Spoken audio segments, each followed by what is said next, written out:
지난 시간에는 1절로 20절을 우리가 보았었는데요. 다윗의 노래, 이 22장 전체가 다윗의 노래인데 1절로 20절은 다윗의 노래, 나를 건지시는 하나님, 이런 제목으로 우리가 보았었습니다.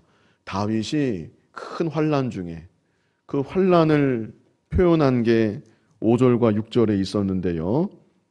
사망의 물결, 얼마나 환난이 큰지, 사망의 물결이 나를 애우고 불의의 창수 나를 두렵게 하고, 6절에는 수월의 줄이 나를 두르고 사망의 울무가 내게 이르렀다. 이런 다윗이 큰 환난을 당했는데 그런 환난 중에도 낙심하지 아니하고 하나님께 소망을 두고 하나님께 간절히 기도했던 것입니다.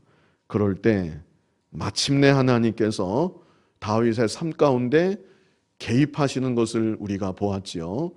전능하신 하나님께서 이 다윗의 삶 가운데 임재하시고 초자연적인 능력으로 역사하여 주시고, 그래서 환난 가운데 있던 다윗을 건져주시는 그 내용을 우리가 1절로 20절을 통해서 보았던 것입니다. 우리들도 늘 기도해야 되는 것입니다. 나의 기도를 들으시는 하나님, 내 음성에 귀를 기울이시는 하나님, 당장 아무 일이 일어나지 않은 것처럼 보일 수 있습니다. 어떤 변화의 기미도 나타나지 않을 수 있습니다. 그러나 그럴지라도 나의 기도가 땅에 떨어지지 아니하고 하나님께로 다 올라가고 있다는 사실을 우리는 믿고 변함없이 하나님께 소망을 두고 간절히 기도하며 나아가는 그런 우리들이 되어야 하는 것입니다. 그런데 이어지는 이 시간 본문은 하나님의 놀라운 도우심을 다윗이 경험한 거 우리가 1절로 20절을 보았는데요.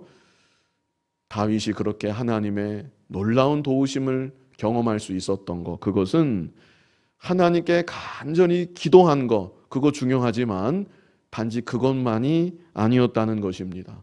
또 어떤 모습이 있었는지 추가적으로 여기 21절로 29절에 말씀하고 있습니다. 그래서 이 시간 제목이 다윗의 노래, 하나님의 도우심을 경험하는 자. 1절로 20절에서는 간절히 기도했다는 그 기도의 내용이 나와 있었고요. 여기 21절로 29절에는 하나님의 도우심을 경험하는 자는 간절히 기도하는 것, 또 그것 말고도 어떤 면이 있었는지 우리가 이 시간 함께 살펴보고자 하는 것입니다. 자, 먼저 첫 번째는요, 하나님의 말씀을 사모하여 말씀대로 살아가기를 힘씀, 이런 내용입니다. 하나님의 말씀을 사모하여 말씀대로 살아가기를 힘씀. 자, 우리 21절을 같이 읽어보겠습니다. 여호와께서 내 공의를 따라 상 주시며 내 손의 깨끗함을 따라 갚으셨으니. 다윗은 하나님 앞에서 공의로운 삶을 살았습니다. 그럴 때 여기 기록하고 있는 것처럼 하나님께서 그런 자신에게 공의를 따라 상을 베풀어 주셨다 말하고 있는 것이죠. 그리고 후반절에는 내 손의 깨끗함을 따라 갚으셨다. 이것은 정의로운 삶을 말하는 것입니다. 다윗은 손이 깨끗해서 다른 사람을 해롭게 하지 않았다. 피 흘리지 아니하였다. 이것을 여기 말하고 있는 것입니다. 공의와 정의에 대해서 제가 몇 번 설명을 드렸었는데요. 공의는 무엇이었나요? 하나님께 대한 것, 하나님께 대하여 바로 하는 것이 공의이다. 우리가 몇 번 같이 생각해 보았었고요. 정의는 무엇입니까? 사람에 대해서 바로 하는 것, 그것이 정의입니다. 그런데 다윗은 이 두 가지를 다 바로 했다는 것이죠. 하나님 앞에 하나님께 대하여 공의로운 삶, 사람에 대하여 정의로운 삶. 자, 참고로요, 성경을 읽으시다 보면 그런데 하나님을 가리켜서 공의로우신 하나님, 또 정의로우신 하나님, 이런 표현이 있는데 그것은 그러면 무슨 의미인가? 아니, 사람에 대해서는 사람이 하나님에 대해서 공의로운 삶이고 사람이 다른 사람에 대해서 수평적으로 정의로운 삶, 우리가 그렇게 이해할 수 있는데 하나님께 대해서 공의로우신 하나님, 정의로우신 하나님, 그거는 성경 보시면 그런 구절이 뭐 많지는 않지만 있습니다. 이사야 5장 16절로 기억하는데 공의로운 하나님, 정의로운 하나님이 거기에는 다 함께 나타나거든요. 그것은 무슨 의미인가? 먼저 정의로우신 하나님은 같습니다. 하나님이 사람에 대해서 정의를 베푸신다는 그런 의미이고요. 공의로우신 하나님 하는 것은 하나님 말씀에 대한 것입니다. 하나님께서 하나님의 말씀에 대해서 스스로 그 말씀을 거스르지 아니하신다는 의미입니다. 하나님께서는 말씀하신 그대로 친히 이루어 가신다는 것, 그것을 나타낼 때 공의로우신 하나님, 이렇게 표현하는 것입니다. 자, 아무튼 지금 우리 21절 다윗의 고백인데요. 다윗은 하나님께 대해 공의로운 삶, 그리고 사람에 대해 정의로운 삶을 힘써 살았던 것이고, 그럴 때 하나님께서 공의를 따라 상을 주셨고 정의를 따라 갚아주셨다 고백하고 있습니다. 그리고 이어지는 22절과 23절이 어쩌면 더 중요할 수 있겠는데요. 다윗이 이런 삶을 살아갈 수 있었던 근본적인 이유가 22절과 23절에 있습니다. 22절 제일 앞을 보시면 어떤 말로 시작합니까? 이는 이렇게 시작하지요. 이유를 지금 말하고 있는 것입니다. 다윗이 그렇게 살 수 있었던 이유, 22절로 23절을 우리 다 같이 한번 읽어보겠습니다. 이는 내가 여호와의 도를 지키고 악을 행함으로 내 하나님을 떠나지 아니하였으며 그의 모든 법도를 내 앞에 두고 그의 규례를 버리지 아니하였음이로다. 다윗은 그 중심이 하나님의 말씀을 사모하였다는 의미입니다. 하나님의 말씀을 사모했기 때문에 그 말씀대로 살아가기를 소원하고 힘썼던 것이고, 그랬기에 공의로운 삶, 정의로운 삶을 살아갈 수가 있었던 것입니다. 자, 그런데요, 아마 이쯤에서 마음의 의문이 드실 수 있습니다. 어쩌면 21절 제가 설명드릴 때도 하면서 갸우뚱하신 분이 계셨을지도 모르겠고, 여기 22절로 23절 다 듣고 보니 하는 분이 아마 있으실 것 같은데, 우리는 다 알고 있습니다. 무엇을 알고 있습니까? 다윗이 죄를 지었다는 사실을 알고 있습니다. 다윗도 역시 우리와 크게 다를 바 없이 말씀대로 살지 못하고 말씀을 거역했다는 것을 우리는 잘 알고 있습니다. 그런데 그럼에도 이런 말씀이 기록된 것은 다윗의 중심을 의미하는 것입니다. 다윗의 뭘 의미한다고요? 중심을 의미합니다. 사람이 다 비슷비슷합니다. 그런데 중심이 중요합니다. 다윗의 중심, 그의 간절한 중심. 여기 22절을 다시 보시면 이는 내가 여호와의 도를 지키고 악을 행함으로, 그 다음에 뭐라고 했습니까? 내 하나님을 떠나지 아니하였으며, 이것이 중요합니다. 다윗은 내가 어찌해서든지 하나님을 떠나지만은 말아야 되겠다, 이런 간절한 중심이 그의 평생에 있었습니다. 그런 거 별 생각 없이 살 수도 있습니다. 그냥 살면 되는 거지. 근데 다윗은 그게 아니라 내가 무슨 일이 있다 하더라도 하나님을 떠나지만은 않아야 되겠다, 이런 간절한 중심을 가지고 있었던 것이 다윗이었습니다. 여기 23절에도요, 그의 모든 법도를 어디에다 두었습니까? 내 앞에 두고, 이게 중심입니다. 다윗이 말씀대로 다 산 게 아니에요. 넘어질 때 있었고, 실패할 때 있었고, 거역할 때 있었고, 무너져 내릴 때 있었지만 그 중심만큼은 언제나 하나님의 말씀을 자신의 앞에 두고 살아가려고 했다는 것이죠. 그 중심이 더 잘 나타난 것이 후반절인데요, 뭐라고 말합니까? 그의 규례를 버리지 아니하였음 이로다. 바로 이것입니다. 온전히 지키지는 못합니다. 넘어집니다. 주저앉기도 합니다.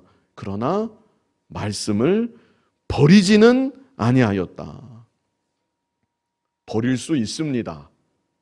이런 말씀은 이제 더 이상 중요하지 않아. 뭐 이렇게까지 살 게 뭐야? 다윗은 그 중심이 그러지 않았다는 것입니다. 온전히 순종하지는 못할지라도, 그래서 때때로 거역하는 일이 생기기도 했지만, 그래도 다윗의 중심만큼은 말씀을 붙잡으려고 하고 말씀대로 살아보려고 간절히 소원하며 힘썼던 그런 다윗이었던 것이고, 그런 중심을 이런 말씀을 통해서 우리에게 알게 하여 주십니다. 다윗의 중심이 이러할 때, 이런 간절한 다윗의 중심을 하나님이 아시기 때문에 다윗의 그 기도에 하나님께서 놀랍게 응답하셨다는 것을 또한 우리에게 깨닫게 하여 주시는 것이죠. 오늘 본문 이것만이 아닙니다. 다윗의 말씀을 향한 간절한 중심이 성경 여기저기에 나타나 있는데요. 먼저 시편 19편 7절로 우리 9절까지를 이 말씀에 대한 다윗의 고백입니다. 우리 같이 한번 7절로 9절까지 쭉 연결해서 읽어보겠습니다. 여호와의 율법은 완전하여 영혼을 소송시키며 여호와의 증거는 확실하여 우둔한 자를 지혜롭게 하며 여호와의 교훈은 정직하여 마음을 기쁘게 하고 여호와의 계명은 순결하여 눈을 밝게 하시도다. 여호와를 경외하는 도는 정결하여 영원까지 이르고 여호와의 법도 진실하여 다 의로우니. 이것이 말씀을 향한 다윗의 중심이었습니다. 뭐 구구절절 다 일일이 설명드리지는 않겠지만 읽으면서 다 보셨죠. 여기 9절만 보더라도 여호와를 경외하는 도는 정결하다. 영원까지 이른다. 여호와의 법도 진실하여 다 의로운 법이다. 내가 문제지 말씀은 다 진실하고 의로운 말씀이라고 다윗이 이렇게 고백하고 있습니다. 그래서 여기 10절을 보면 여기 유명한 고백이 있는데요. 우리 같이 읽어보겠습니다. 금 곧 많은 순금보다 더 사모할 것이며 꿀과 송이꿀보다 더 달도다. 이것이 말씀을 향한 다윗의 중심입니다. 무엇보다 더 사모할 하나님의 말씀이라고 다윗이 고백합니까? 예, 전에도 그냥 순금 그러시던데 앞에 다른 게 또 있잖아요. 많은 순금, 예?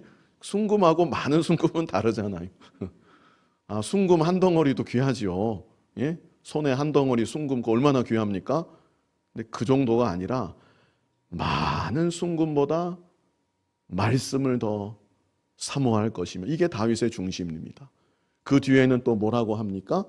꿀과 송이꿀보다 더 달도다. 이 말씀을 향한 다윗의 중심입니다. 아, 이 하나님의 말씀이 나에게는 송이꿀보다 나에게는 더 달구나. 이런 말씀을 향한 다윗의 간절한 중심을 우리가 보게 되는 것이죠. 그리고 시편 119편을 보면요, 시편 119편도 다윗이 기록하였다고 우리가 거의 추정을 합니다. 확실하지는 않지만 이 시편 19편과 유사한 게 너무나 많기 때문에 다윗이 기록했다고 추정하는데, 시편 119편 33절하고 34절만 우리 다 같이 한번 읽어보겠습니다. 여호와여 주의 율례도를 내게 가르치소서. 내가 끝까지 지키리이다.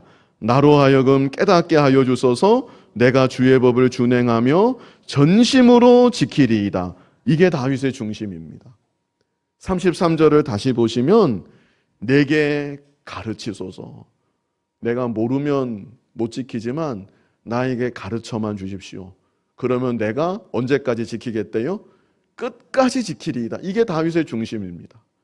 내가 죽을 때까지 하나님의 말씀을 지키는 삶을 살아가겠습니다. 34절에는 또 뭐라고 표현을 합니까? 여기는 또 깨닫게 해달라고 간구하고, 내가 주의 법을 준행하여 어떻게 지키겠대요? 전심으로 지키리이다. 말씀을 향한 다윗의 중심. 끝까지 지키리이다. 전심으로 지키리이다. 이런 다윗에게 하나님께서 놀라운 도우심의 은총을 경험하게 하셨던 것입니다. 하나님의 말씀을 우리가 다 사모하지만 더욱더욱 사모하고 말씀대로 살아가기를 간절히 소원하고, 그래서 하나님 은혜 가운데 좀 더 공의롭고 정의로운 삶을 살아가고 하나님의 도우심의 은총을 더욱 풍성히 경험할 수 있는 저와 여러분이 되기를 바랍니다. 다음으로 두 번째는요, 하나님의 도우심을 경험하는 자, 두 번째, 이 다윗의 모습이었는데요, 하나님이 주시는 완전한 의를 믿음입니다. 하나님이 주시는 완전한 의를 믿음. 첫 번째는 무엇이었습니까? 하나님의 말씀을 사모하여 말씀대로 살아가기를 힘씀. 이것이 참 중요한 모습인데요, 아무리 말씀대로 살아가기를 힘쓴다 할지라도 그것이 우리의 의가 될 수는 없습니다. 다윗은 그 사실을 너무나 잘 알고 있었습니다. 다윗은 두 번째, 자기 의가 아니라 하나님이 주시는 완전한 의를 믿었습니다. 이게 또 중요합니다. 본문 24절을 제가 읽어드리면 내가 또 그의 앞에 완전하여, 이런 구절이 있는데요, 여기서 다윗이 내가 하나님 앞에 완전하게 살고 있습니다, 감히 그런 말을 하는 것은 아니지요. 다윗이 그런 생각도 안 합니다. 내가 또 그의 앞에 완전한, 이건 무슨 의미일까? 조금 이따가 제가 설명을 드리고, 다윗은 내가 하나님 앞에 지금 완전하게 참 정결하게 살고, 감히 그런 생각을 하는 사람이 아닙니다. 시편 51편 3절 다윗이 쓴 시인데요, 우리 같이 한번 읽어보겠습니다. 물은 나는 내 죄가를 아오니 내 죄가 항상 내 앞에 있나이다. 이것이 다윗의 고백이에요. 내 죄가 항상 내 앞에 있나이다. 나는 죄인이라는 겁니다. 시편 51편 5절에는 이런 고백도 합니다. 같이 읽어보겠습니다. 내가 죄악 중에서 출생하였으며 어머니가 죄 중에서 나를 잉태하였나이다. 이것은 다윗이 뭐라고 고백하는 겁니까? 나는 태어날 때부터 죄인이었습니다. 나는 태어날 때부터 죄인이었고 내 앞에는 항상 내 죄가 있고 나는 어쩔 수 없는 죄인입니다. 다윗이 이것을 고백합니다. 우리들도 마찬가지지요. 우리도 태어날 때부터 죄인이었고 우리 안에 부패한 죄성이 있다는 것을, 지금 이 순간도 내 안에는 죄성이 있다는 것을 우리는 인정하지 않을 수가 없습니다. 그런데 그런 우리가 어떻게 의롭다함을 받을 수가 있는 것입니까? 누구를 믿음으로? 예수 그리스도를 믿음으로. 예수 그리스도의 십자가 대속으로 우리의 죄를 깨끗이 씻어주시고 예수님의 완전한 의, 예수님께서 이루어 놓으신 완전한 의를 우리에게 주셔서 너는 의롭다, 하나님이 우리를 그렇게 인정하여 주시는 것이죠. 예수님을 믿는 그 믿음을 보시고 예수님의 의를 우리에게 입혀주시고 너는 의롭다, 완전한 의를 우리에게 주시는 하나님이신 것입니다. 시편 51편 7절을 보시면요, 다윗이 앞에서는 내 죄가 항상 내 앞에 있다, 나는 태어날 때부터 죄인이다, 그런 말을 했는데 여기 뭐라고 합니까? 하나님께 하는 간구예요. 우술초로 나를 정결하게 하소서. 하나님이 정결하게 하시면 그 다음에 뭐라고 합니까? 내가 정하리이다. 나의 죄를 씻어주소서. 하나님이 나의 죄를 씻어주시면 내가 눈보다 희리이다.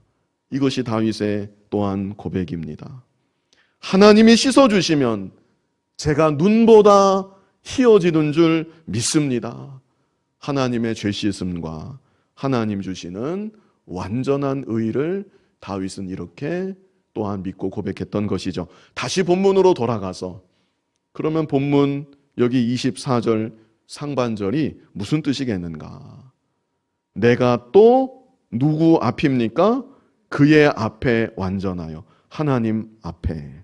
하나님께서 나의 죄를 씻어주시고 하나님께서 하나님의 완전한 의를 주셔서 의롭다 여겨주심을 다윗은 찬송하고 있는 것입니다.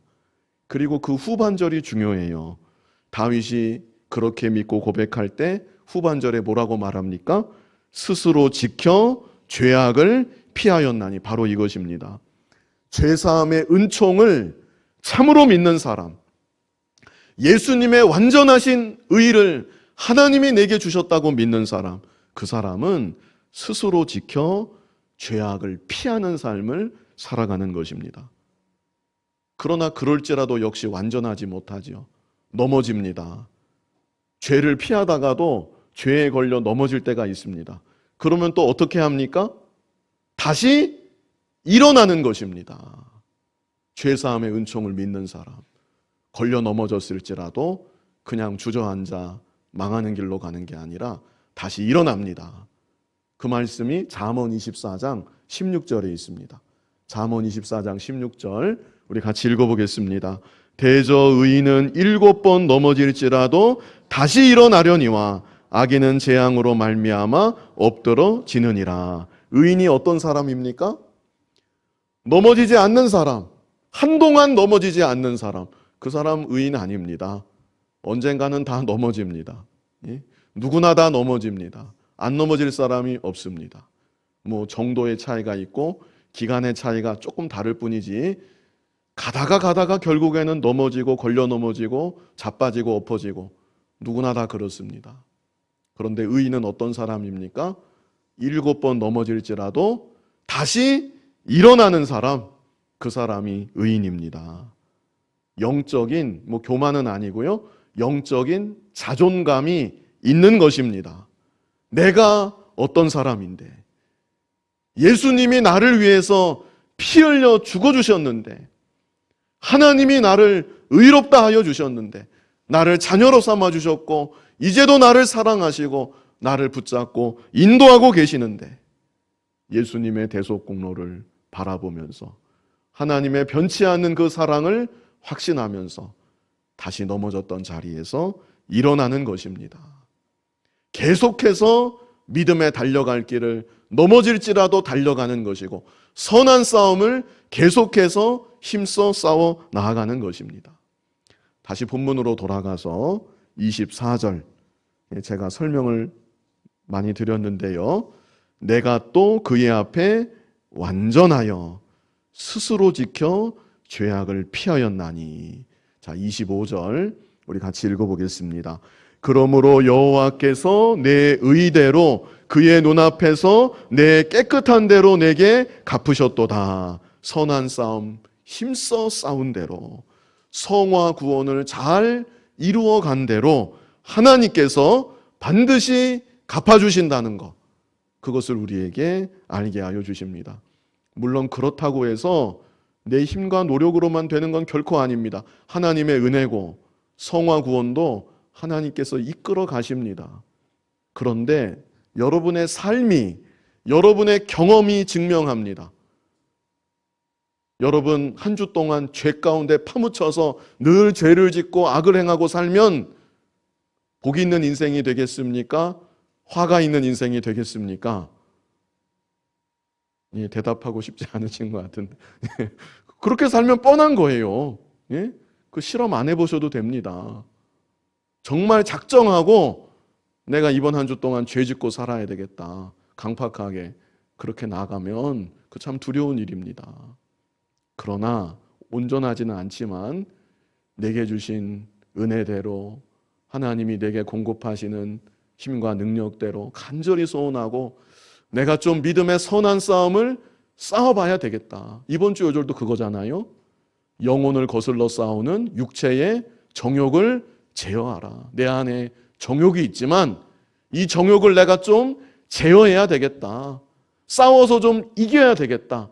간절한 마음으로 살아갈 때 하나님이 당연히 은총을 주시고 상급을 주시고 이 생에서도 복을 베풀어 주십니다. 그것을 말씀하고 있는 것입니다. 26절로 27절도 마찬가지입니다. 어렵지가 않습니다. 이대로 이해하시면 됩니다. 우리 같이 뜻을 생각하면서 읽어보겠습니다. 자비한 자에게는 주의 자비하심을 나타내시며 완전한 자에게는 주의 완전하심을 보이시며 깨끗한 자에게는 주의 깨끗하심을 보이시며 사악한 자에게는 주의 거스르심을 보이시리이다. 내가 뿌린 대로 거두게 하시는 하나님. 그것을 말씀하고 있습니다. 자, 하나님의 도우심을 경험하는 자. 첫 번째는 하나님의 말씀을 사모하며 말씀대로 살아가기를 힘쓰는 것이고, 두 번째는 하나님이 주시는 완전한 의를 믿는 것이고, 이 믿음이 놀라운 열매를 맺혀 나아가게 하는 것이죠. 믿음에 달려갈 길을 달려갈 수 있는 원동력이 되는 것이죠. 이제 마지막 세 번째는요, 하나님만을 겸손히 의지하는 것입니다. 하나님만을 겸손히 아무리 믿음의 선한 싸움 힘써 싸운다 할지라도 우리는 여전히 부족합니다. 그저 겸손히 하나님만을 의지할 뿐입니다. 내 힘으로, 내 노력으로, 내 의지로 성화 구원이 이루어지는 게 아닙니다. 하나님 은혜가 필요하기에 우리는 언제나 날마다 순간마다 그저 겸손히 하나님을 의지하고 하나님의 은혜를 구하고 하나님의 도우심을 바라면서 나아가는 것이고, 그럴 때 하나님의 도우심을 더욱 풍성히 경험하게 되는 것입니다. 우리 본문 28절 같이 읽어보겠습니다. 주께서 곤고한 백성은 구원하시고 교만한 자를 살피사 낮추시리이다. 어떤 백성을 구원하신대요? 곤고한 백성. 마음이 곤고한 거, 곤고한 심령인지, 하나님 앞에 내 심령이 지금 곤고한 심령인지 우리가 좀 생각해 봐야 합니다. 마음이 몹시도 가난한 것입니다. 정말 하나님 앞에 뭐라 그럴까? 처량한 하나님 은혜가 아니면 저는 살 수가 없습니다. 하나님 저를 불쌍히 여겨 주시옵소서. 그 가난한 과부가 불의한 재판관에게 찾아가서 간곡히 그렇게 부르짖었듯이 언제나 하나님 앞에 우리의 심정이 곤고한 심정, 가난한 마음, 상한 마음이 되어야 하는 것이고, 그럴 때 하나님께서 놀라운 은총을 더욱 풍성히 베풀어 주십니다. 반대로 교만한 자 살피시고 낮추신다. 이게 진리지요. 시편 34편 18절도 우리 같이 한번 읽어보겠습니다. 여호와는 마음이 상한 자를 가까이 하시고 충심으로 통회하는 자를 구원하시는도다. 마음이 어떤 자요? 상한 자. 마음이 상한 자를 가까이 하십니다. 하나님, 제가 어찌해야 되겠습니까? 하는 마음으로 하나님 앞에 간절히 회개하고 겸손히 하나님의 도우심을 구하는 자 하나님 가까이 하시고요. 충심으로 통회하는 자, 더 표현이 강하지요. 마음이 상하는 정도가 아니라 통회라는 것은 아파하고 슬퍼하는 겁니다. 상하다 못해 마음이 아픕니다. 슬프기까지 합니다. 그런 자 하나님께서 구원의 은총을 베풀어 주시는 것이죠. 우리 본문으로 돌아가서 본문 29절 같이 읽어보겠습니다.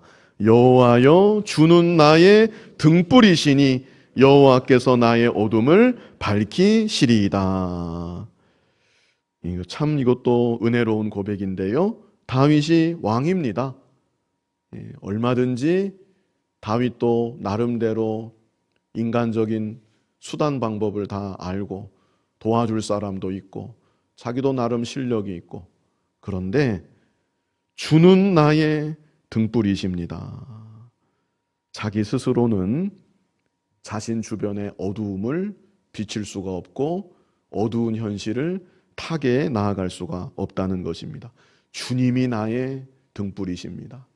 깜깜한 어둠 속에서 아무것도 안 보이는데 길이 어떤 길인지도 알 수 없고 낭떠러지가 어디 있는지 구덩이가 어디 파져 있는지 가시밭이 어디 있는지 그거 하나도 안 보이는데 등불이 하나 손에 있으면 이거 얼마나 귀한 겁니까? 이 등불을 의지하면서 길을 걸어갈 수 있는 것입니다.